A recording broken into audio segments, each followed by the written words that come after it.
I got a new toy and I want to talk about it. This is a Vortex air cooler.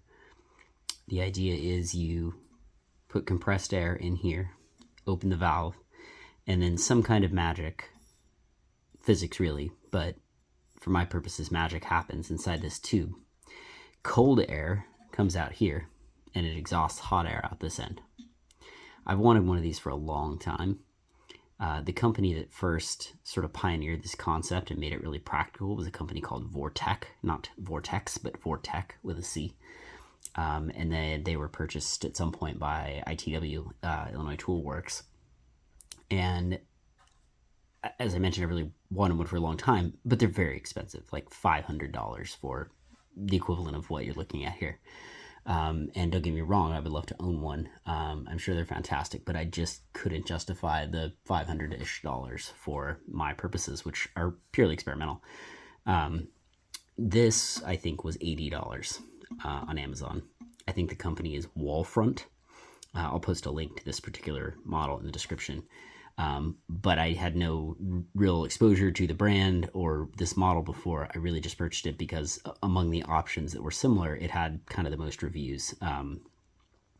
Anyway, I was fully prepared when I got this thing for this cylinder to just be an empty aluminum cylinder and for this not to do anything. And honestly, I would have deserved it for splashing for a no-name brand version of this tool, but I think I got lucky. So what I'm going to do is I'm going to plug the air in, I'm going to turn it on, and I'm going to measure the temperature of the air coming out of the outlet. So this is my Fluke infrared thermometer, but I've got a K-type probe that I'm going to plug in, and I'm going to scoot the camera back so this isn't quite so hard to watch. So I'm going to stick the probe in the end of the tip here. And I'll just show on camera that right now we're reading, 67 degrees on the K probe, right? So I'll fire this thing up and then we'll give it a minute and see where we can go.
So, of course, the compressor kicked on in the background. You can hear that. But I think, where did we start? 64 degrees. So down from 64 degrees, we hit 30 degrees. It looks like it leveled off at.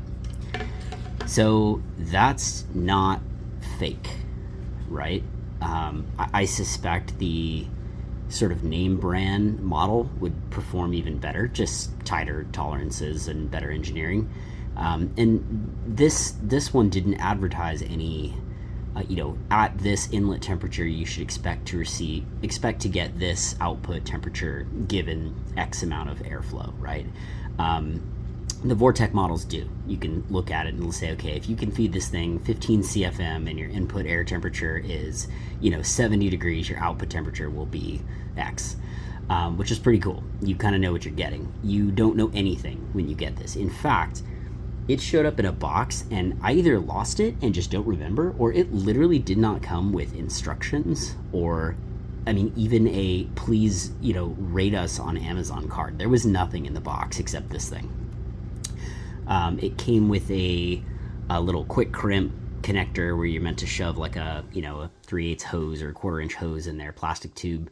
I just swapped that out and put the quick disconnect fitting on here so I could fit my air hose on it. But yeah, that's not nothing. 30 degrees, that's below freezing at the outlet. And yeah, you can feel the warm air coming out this end as well.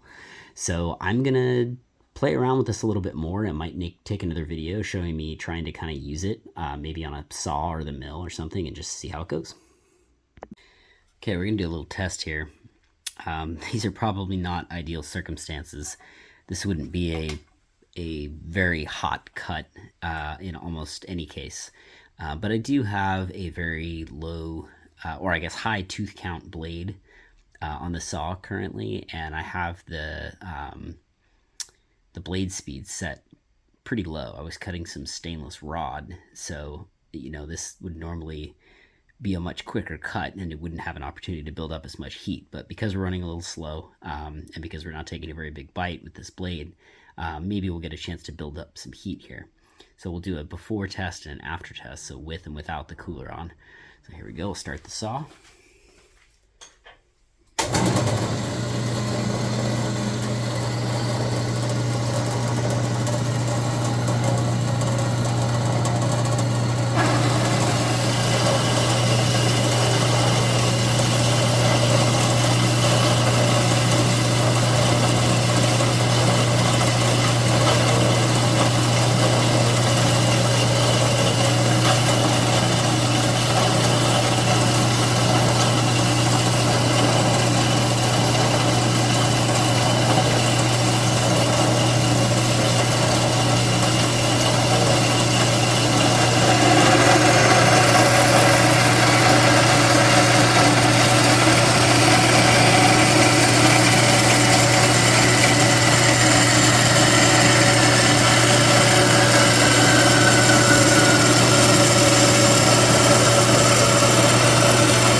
So I was seeing right around 100 degrees, just toward the end of the cut there. It's obviously already cooling back down, but maybe that's a good baseline for us. We'll try to repeat that cut now with the cooler on and see what happens.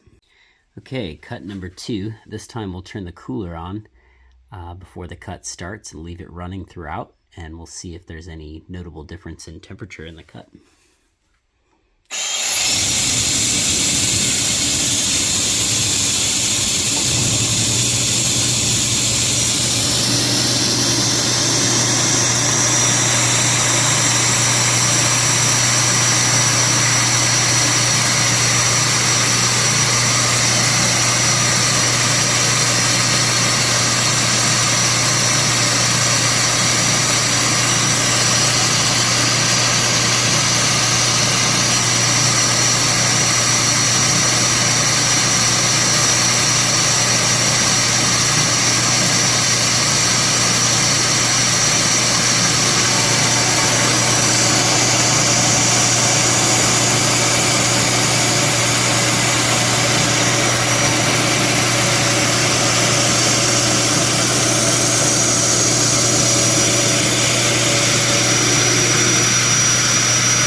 So the compressor kicked on, which makes sense because we're moving a lot of air.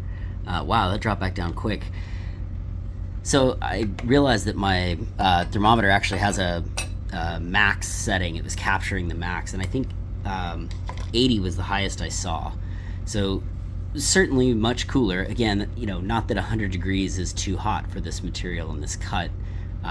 Just goes to show you, though, you run a whole lot of cold air over your cut, and it keeps everything cooler.